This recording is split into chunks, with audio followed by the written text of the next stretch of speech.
오늘은 우리 벌써 GBS 25번째 시간이 되겠습니다. 고린도 후서 4장 1절에서 18절까지 내용을 오늘 한번 살펴볼 텐데요. 이 내용의 제목은 한번 사도직의 비천함에서 드러나는 복음이라는 제목을 한번 잡아봤습니다. 우리가 앞에서 계속해서 봐왔듯이 계속해서 바울은 고린도 교회의 대적자들이 자신을 향해서 비난하는 내용을 변호하고 있습니다. 특별히 4장에서는 몇 가지로 바울을 비난한 내용들에 대한 변호가 나오는데요. 첫 번째로 바울의 복음이 가리워져 있다. 이거는 바울의 복음이 불분명하다. 또 바울이 전하는 복음은 하나님의 계시가 아니다. 또 어떤 이 비난을 하냐면 바울의 이 초라한 행색은 하나님의 영광이나 능력이 나타나는 사람으로 볼 수가 없다. 이런 비난을 고린도 교회의 대적자들이 바울을 향해서 했습니다. 여기에 대해서 바울이 어떻게 변호하는지 한번 봅시다. 자, 먼저 첫 번째 4장 1절에서 6절 분명한 복음을 전하는 바울. 요 단락은 바울의 복음은 가리워져 있다라는 비난에 대한 변론을 하는 겁니다. 자, 1절 그러므로 우리는 하나님의 자비를 힘입어서 이 직분을 맡고 있으니 낙심하지 않습니다. 자, 바울은 자신의 이 사도직을 표현할 때 항상 같이 쓰는 단어가 뭐냐면 자비라는 단어예요. 자비. 디모데전서 1장 13절 빨리 한번 찾아서 읽어보세요. 누가? 빨리 한번 찾아주세요. 디모데전서 1장 13절. 내가 전에는 해방자여 박해자여 폭행자였습니다. 그러나 그러한 행동은 내가 믿지 않을 때에 알지 못하고 한 것이므로 하나님께서 나에게 자비를 베풀어 주셨습니다. 자, 바울의 사도직에 대한 이해는 항상 이거예요. 자기는 박해자, 예수를 박해하는 사람이었는데 그럼에도 불구하고 하나님께서 세워주셨다. 뭐로? 자비로. 이 자비라는 거는 긍휼히 여김을 받다라는 의미인 엘레에오라는 이 헬라어입니다.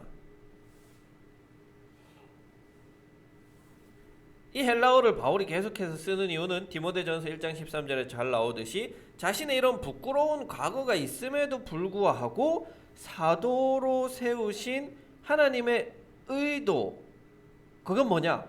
긍휼히 여기는 거예요. 긍휼히 여겨서 사도로 세우셨다. 이렇게 긍휼히 여기셔서 사도로 세운 것, 이런 긍휼하심은 바로 사도 직분을 맡은 바울이 자신의 일을 정직하게 하는 근원이 되는 거예요. 그렇기 때문에 바울은 이 자비하심 때문에 어떠한 외부적인 공격이 와도 낙심하지 않고 포기하지 않고 또 거짓으로 하지 않고 정직으로 해요. 하나님이 자비를 베풀어 주셨으니까, 하나님이 맡기신 일이니까. 그래서 이 자비라는 표현에는 자신의 사도성이 자신에게 나오는 게 아니라 하나님께로부터 나온다는 간접적인 의미가 담겨져 있는 거예요. 2절 우리는 부끄러워서 드러내지 못할 일들을 배격하였습니다. 우리는 간교하게 행하지도 않았고 하나님의 말씀을 왜곡하지도 않았습니다. 우리는 진리를 환히 드러냄으로써 하나님 앞에서 모든 사람의 양심에 우리 자신을 떳떳하게 내세웁니다. 조금 더 이 의미 전달이 여러분들에게 잘 되려면 현대인의 성경이 이렇게 되어 있습니다. 한번 잘 들어보세요. 오히려 우리는 은밀하고 부끄러운 일과 간사한 행동을 버렸으며 하나님의 말씀을 어렵고 복잡하게 전하지 않고 다만 진리를 분명하게 전함으로 하나님 앞과 모든 사람 앞에 거리낌 없이 생활합니다. 이해되시죠? 설명하면 되겠죠? 바울을 향해서 너의 복음은 가려졌다라고 대적자들이 이야기했지만 아니다. 우리는 진리를 분명하게 전했다라고 이야기합니다. 3절과 4절. 우리의 복음이 가려져 있다면 그것은 멸망하는 자들에게 가려 있는 것입니다. 그들의 경우를 두고 말하면 이 세상의 신이 믿지 않는 자들의 마음을 어둡게 하여서 하나님의 형상이신 그리스도의 영광을 선포하는 복음의 빛을 보지 못하게 한 것입니다. 자, 따라서 바울은 진리이자 정확한 복음을 전했어요. 하지만 대적자들은 그것이 가려졌다고 비난합니다. 이에 대해서 바울이 전한 복음은 명확하고 분명한 것이지,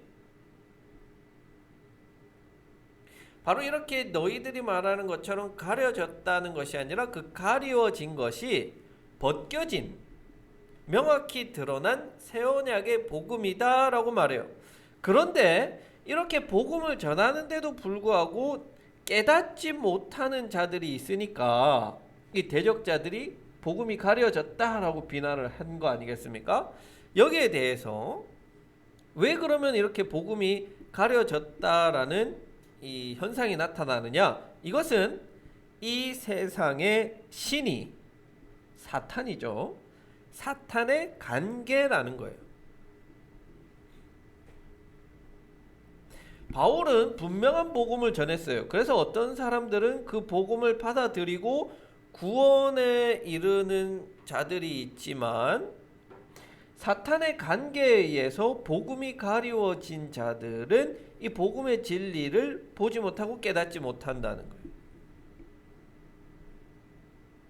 여기서 멸망하는 자들, 믿지 않는 자들은 바울의 복음을 받아들이지 않는 일반 성도를 가리키는 게 아니라 여기서는 이 바울의 대적자들을 가리킨다고 봐야 할 겁니다. 대적자들에게는 가려져 있다는 거예요.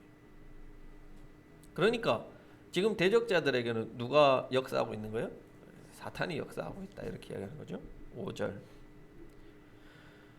우리는 우리 자신을 전하는 것이 아니라 예수 그리스도를 주님으로 선포합니다. 우리는 예수로 말미암아 우리 자신을 여러분의 종으로 내세웁니다. 자, 바울이 전하는 복음은 두 가지예요. 하나는 그리스도가 주님이시다 하는 것. 주라는 단어는 헬라어 큐리오스인데요. 자주 나오는 단어죠. 여러분 알아두시면 좋아요. 큐리오스. 다른 하나는 뭐냐면 복음 선포자들은 뭐다? 종이다. 종은 둘로스라는 헬라어인데요. 이것도 외워두시면 자주 나오니까 좋죠. 큐리오스. 주는 누구냐면 그리스도가 주고 주인이고, 종은 누구냐면 복음 선포자들이 둘로스다. 그러면 바울의 이러한 자기의 자신은 종이다라는 표현이 자기 비하인가? 나는 진짜 종이야, 노예야 하는 자기의 그런 어떤 비천한 신분을 가리키는 건가? 아니다라고 학자들이 이야기해요. 특히 로마이어에 의하면 유대교에서 종이라고 표현하는 것은 하나님에 의해서 택함을 받은 자라는 의미인 거예요. 그게 어디에 나오냐면 이사야서 40장 이후에 나오는 종의 노래. 이사야에 나오는 이 종의 노래 속에서 여호와의 종이라고 하는 사람들은 사명을 성취하도록 하나님께서 택한 인물이고, 그래서 그런 인물들은 고난이 있다고 할지라도 그 사명을 즐거운 일로 여긴다는 거예요. 따라서 예수님이 주인이시다, 나는 그분의 종이다 하는 것은 내가 노예라는 게 아니라 도리어 나는 하나님으로부터 선택받은 특권이 있는 사람이다라는 의미인 거예요. 완전 역설이죠. 나는 종이다 라고 이야기하지만 실제로는 누가 선택받은 하나님의 사도냐? 그건 바로 나다라고 이야기하는 거예요. 6절 어둠 속에 빛이 비쳐라 하고 말씀하신 하나님께서 우리의 마음속을 비추셔서 예수 그리스도의 얼굴에 나타난 하나님의 영광을 아는 지식의 빛을 우리에게 주셨습니다. 자, 이렇게 바울은 자신의 이 사도직을 고난받는 여호와의 종, 하나님의 종으로 우리가 이해할 때 6절에 나오는 이 빛은 각 주에 보면 창세기 1장 3절이라고 되어 있죠. 1장 3절의 이 창조의 빛이 아니라 이사야 49장 6절에 나오는 고난받는 종이 이방에 비추는 빛이라고 이해하는 게 더 적절해 보입니다. 한번 볼까요? 뭐라고 되어 있는지. 이사야 49장 6절. 자, 이렇게 되어 있습니다. 제가 한번 읽어 드릴게요. 잘 들어보세요. 주님께서 이렇게 말씀하신다. 내가 내 종이 되어서 야곱의 지파들을 일으키고 이스라엘 가운데 살아남은 자들을 돌아오게 하는 것은 내게 오히려 가벼운 일이다. 땅 끝까지 나의 구원이 미치게 하려고 내가 너를 민족의 빛으로 삼았다. 개역 개정 성경에 보면은 이방의 빛으로 삼았다라고 표현합니다. 이게 뭐냐면 지금 고난받는 종의 노래예요. 그러니까 고난받는 여호와의 종은 이렇게 이방의 빛으로 비추는 역할을 부여받았다. 즉 6절에서 어둠 속에 빛이 비쳐라 라고 하는 이 선언은 하나님께서 자신을 이방의 복음의 빛을 비추는 고난받는 여호와의 종으로 부르셨다라는 의도로 이해할 수 있겠죠. 그게 더 적절해 보여요. 사실 여기서 창조의 빛이 빛이라 라고 하신 것도 우리가 뭐 해석은 가능합니다만 계속해서 바울이 자신을 고난받는 여호와의 종으로 이해한다면 이사야 말씀을 통해서 본문을 이해하는 게 더 적절해 보인다. 이게 바로 바울의 사도직 이해다. 그렇기 때문에 자신의 고난받음이 막 낙심되고 포기하고 이런 일이 아니라는 거예요. 왜? 여호와의 종이 선택받으면 그 고난은 당연한 거예요. 그렇기 때문에 바울은 이런 힘든 중에서도 낙심하지 않고 자신의 일들을 잘 감당해냅니다. 두 번째 단락이 7절부터 끝까지 18절까지가 되겠습니다. 사도직의 고난을 통해 하나님의 영광이 드러남. 자, 여기서 대적자들이 뭐라고 비난하냐면 바울의 이 초라한 행색, 그리고 바울이 계속해서 박해받음, 매맞고 죽을 위협에 처하고 뭐 배가 부서지고, 그리고 또 여러 대적자들에게 비난당한다. 이런 바울의 모습을 보면 이게 어떻게 하나님의 능력이나 영광이 함께 있는 사람이라고 할 수 있느냐, 그렇게 비난을 합니다. 가능하겠죠. 구약적 관점에서 보면, 율법적 관점에서 보면 하나님 잘 섬기고 하나님의 일을 잘하는 사람은 잘 돼야 되는데 바울 보니까 영 형편없거든요. 그러니까 너는 하나님의 영광이 너에게 함께하지 않는다. 하나님의 능력이 너는 없다. 이렇게 비난을 받은 겁니다. 어떻게 대답하는지 봅시다. 7절. 우리는 이 보물을 질그릇에 간직하고 있습니다. 이 엄청난 능력은 하나님에게서 나는 것이지 우리에게서 나는 것이 아닙니다. 하나님의 영광, 그리스도의 형상, 복음, 이 세 가지가 7절에서는 보물이라는 단어로 나오죠. 바로 이 보물로서 가치가 있는 것은 어떤 것이냐면 견고하고 변하지 않는 거예요. 그렇죠? 보물은 금, 다이아몬드, 딱딱하고 견고하고 변하지 않아요. 그에 반해서 바울의 인간적인 모습을 표현한 질그릇은 깨지기 쉽고 약하고 값어치가 없습니다. 그런데 도리어 보물을 질그릇에 두어서 이 보물의 귀중함이 더욱더 두드러진다는 거예요. 그래서 하나님의 능력이 십자가에 달리신 분의 그 약함에서 드러났듯이 고린도전서 1장 25절 바울의 신체적 약함을 통해서 드러나는 그 하나님의 능력은 자신 마음대로 할 수 있는 게 아니고 하나님께 달려있는 하나님 주권이다. 그래서 자신의 이런 비루한 비천한 모습, 박해당함, 고난당함 이것을 통해서 무엇이 더 잘 드러나게 한다는 거예요? 하나님의 영광, 그리스도의 형상, 복음이 더 잘 드러나게 된다는 거예요. 8절 9절 우리는 사방으로 죄어들어도 움츠러들지 않으며 답답한 일을 당해도 낙심하지 않으며 박해를 당해도 버림받지 않으며 거꾸러뜨림을 당해도 망하지 않습니다. 자, 사방으로 죄어들다라는 뜻은 직역하면 직역보다는 의역에 가깝죠. 의역하면 모든 일에 고난을 당한다라는 뜻이에요. 모든 일에 고난을 당한다. 자, 또 답답한 일을 당했다. 답답한 일을 당해도라는 것은 헬라어 아포레오라는 단어인데요. 이 단어는 무슨 의미냐면 자원이 없어지는 거예요. 자기가 가지고 있는 자원이 없어지는 거예요. 궁핍한 거예요. 그래서 당황하는 거예요. 예를 들어서 우리가 자동차에 기름이 떨어진 상황과 같은 거예요. 자원이 없어졌어. 어떻게 돼요, 여러분?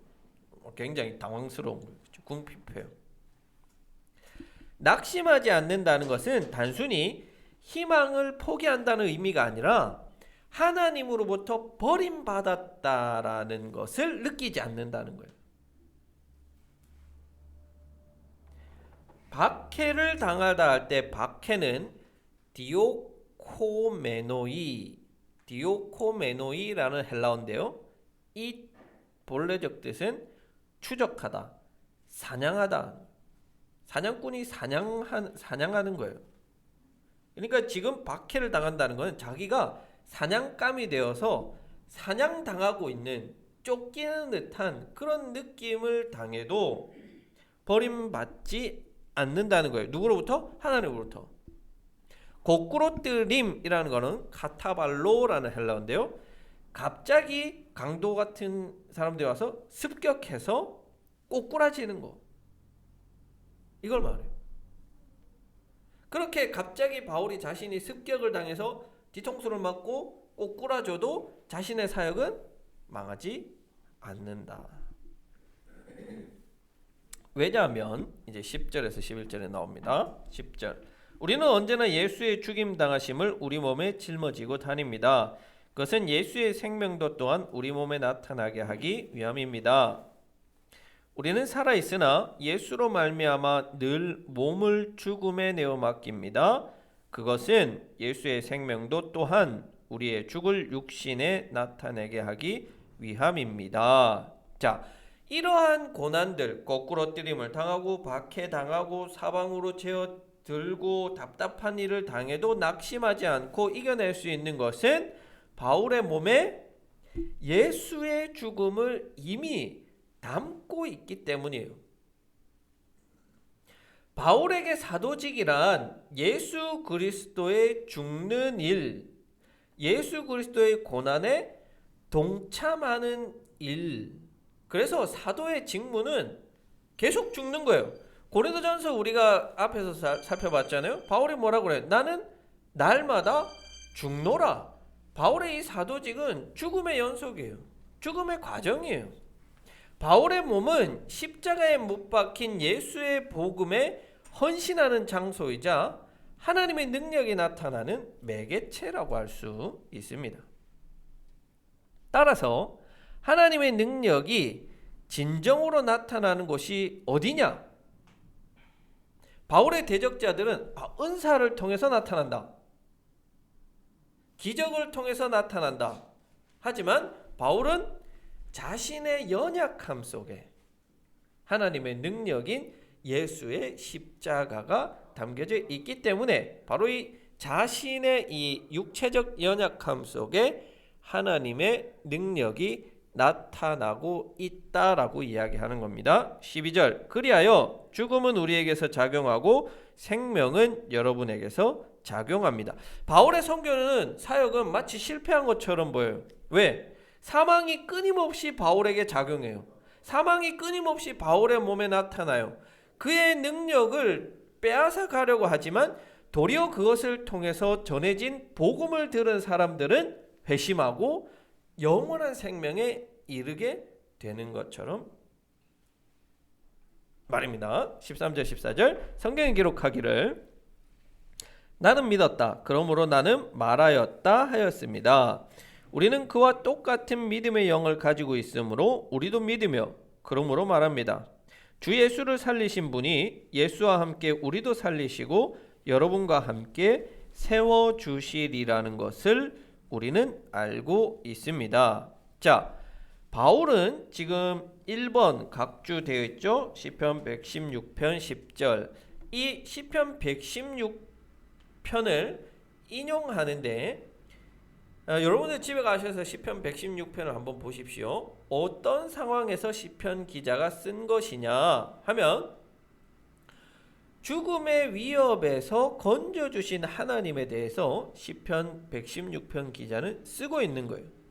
이와 동일한 믿음을 바울은 가지고 있는 거예요. 즉 자신의 계속해서 이 죽을 위협에 하나님은 내버려 두는 게 아니라 하나님은 건져주신다 하는 믿음을 가지고 있는 거예요. 시편 기자가 가졌던 믿음과 바울의 믿음이 동일하게 있는 거예요. 이런 믿음이 가진 자들은 예수 그리스도와 함께 그 생명을 공유하고 있는 거예요. 공유하는 거예요.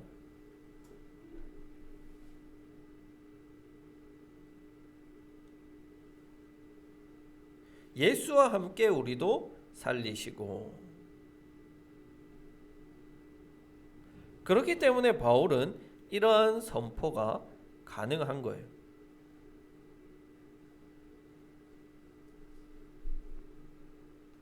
가능하겠죠. 죽을 위험에 처해도 나는 죽지 않습니다. 왜?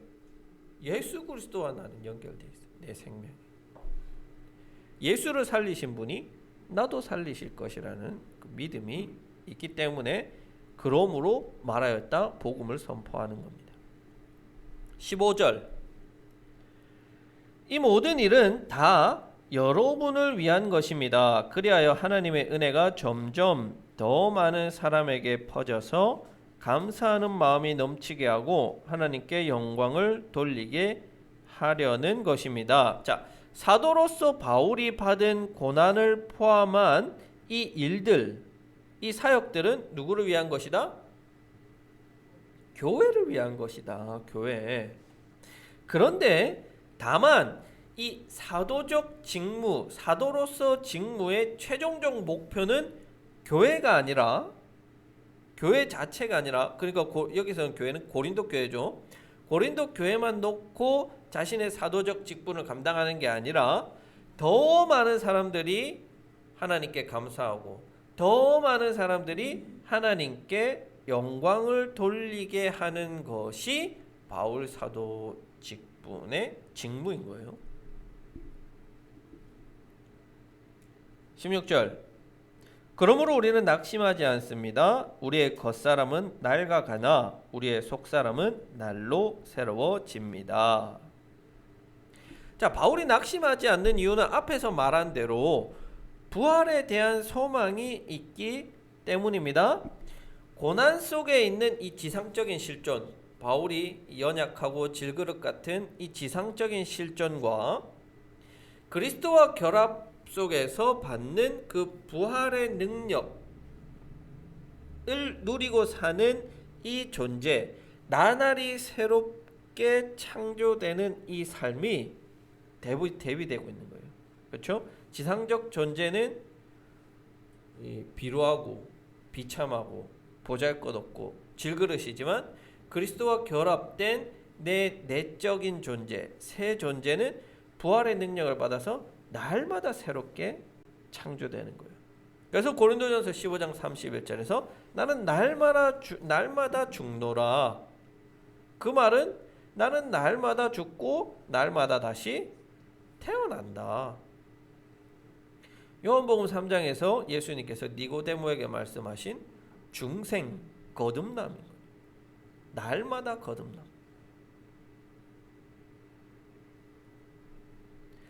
17절. 자, 지금 우리가 겪는 일시적인 가벼운 고난은 비교할 수 없을 정도로 영원하고 크나큰 영광을 우리에게 이루어 줍니다. 사도로서 겪는 고난은 육체에 받는 일시적인 것이고 가벼운 거예요. 그런데 부활의 때에 얻을 영광은 영원하고 무거운 것이에요. 크나큰이라고 나오는데요. 이게 바로스라는 헬라어인데요. 무겁다는 뜻이에요. 무겁다. 그러니까 앞에 사도로서 겪는 고난과 부활의 때에 얻는 영광을 대비하는 거죠. 사도로서 겪는 고난은 일시적이고 가벼워요. 근데 부활 때 얻은 영광은 영원하고 무거워요. 로마서 8장 18절 한번 찾아보십시오. 자, 넘어갑시다. 여러분 찾아보세요. 집에 가셔서 18절. 우리는 보이는 것을 바라는 것이 아니라 보이지 않는 것을 바라봅니다. 보이는 것은 잠깐이지만 보이지 않는 것은 영원하기 때문입니다. 우리가 눈에 보이는 것에 주목하면 우리의 삶은 당연히 다양한 시련과 고난과 불의 때문에 절망할 수밖에 없어요.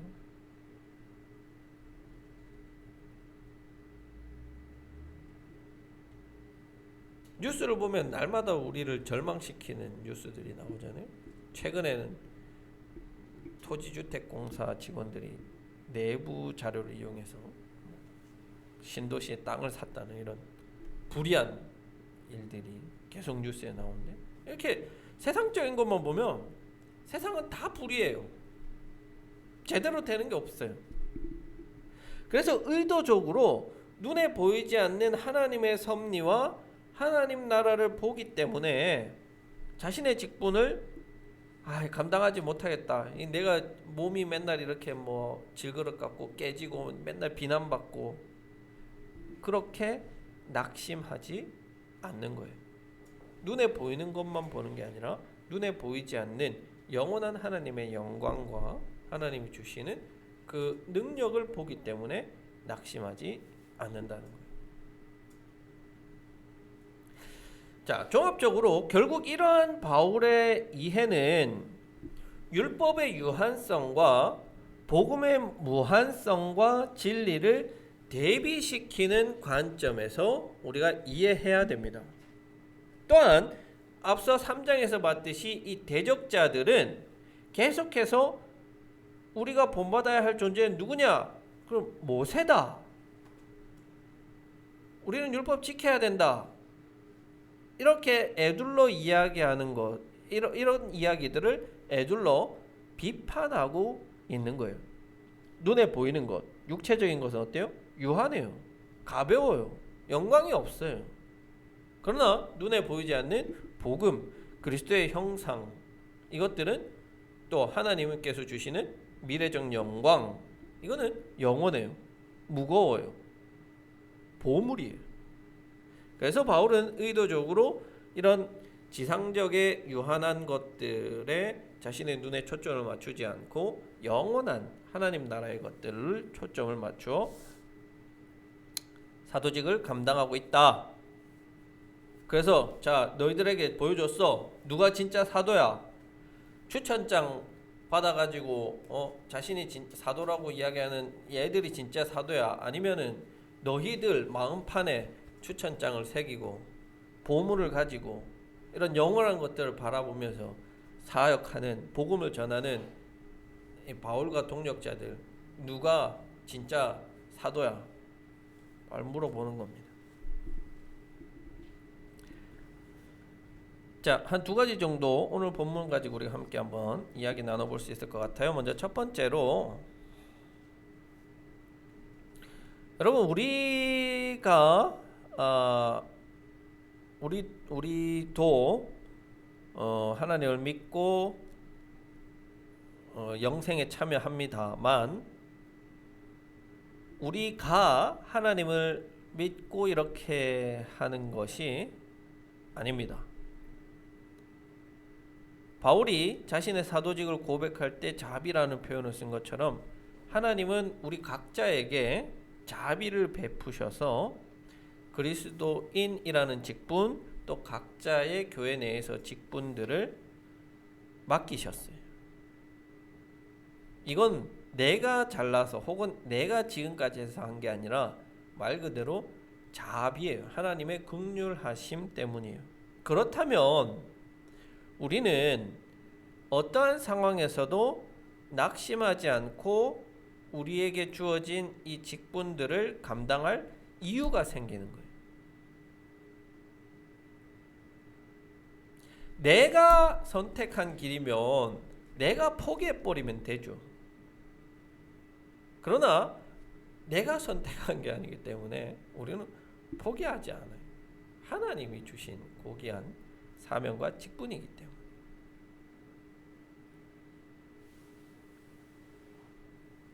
여러분 각자에게 하나님이 주신 이 직분, 뭐 권사, 장로 이런 직분을 말하는 게 아니에요, 여러분.